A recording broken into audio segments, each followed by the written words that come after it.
Are you able to tell us a little bit about what will be different?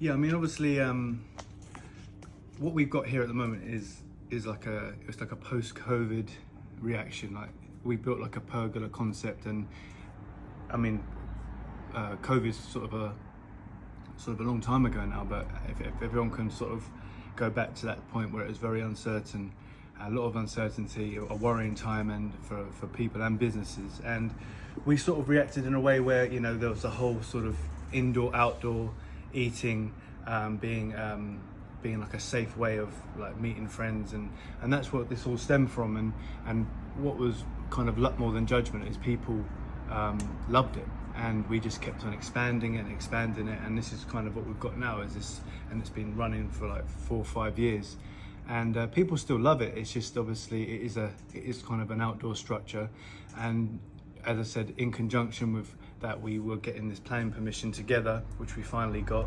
And yeah, the barn, it's going to have everything that we're going to kind of bring that woodland feel that obviously the pergola brings, but that sort of formal restaurant as well. There's so comfy seats, and you know, the interiors that you would expect in like a fine dining type restaurant.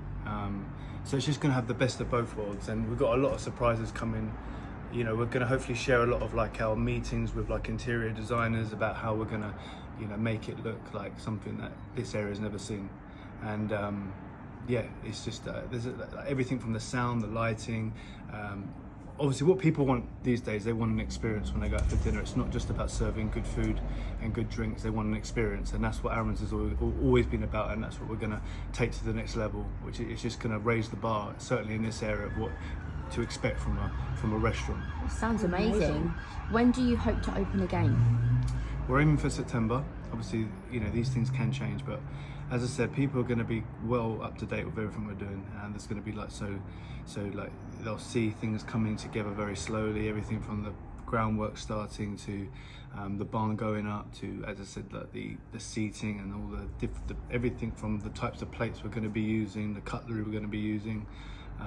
The sound system, you know, we're really going to try and involve the like our audience in that. So I think it's going to be exciting.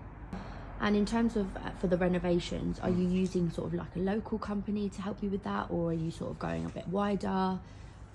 Local. Yeah, we've done a few projects in the past, and we've got people that we tend to stick with people that, you know, that have been good to us, and we're loyal to them, so because they're loyal to us as well. So yeah, we're gonna, that's the plan.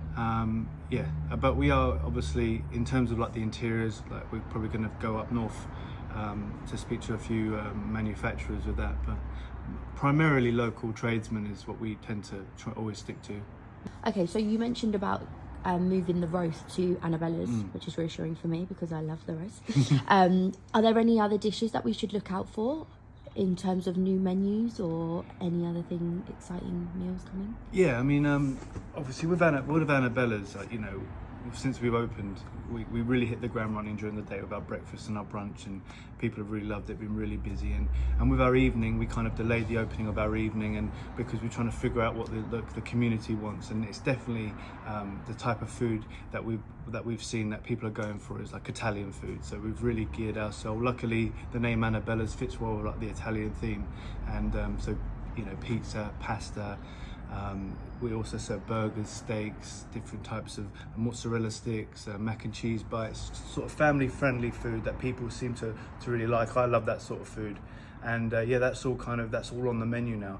The roast, obviously, again, is going to be something that we're bringing over from Arens, because we know people are just going to be desperate to have a roast. They're not going to go; they're going to be screaming at us for a roast. So we're going to have that launched at Annabella's straight away from this Sunday, and.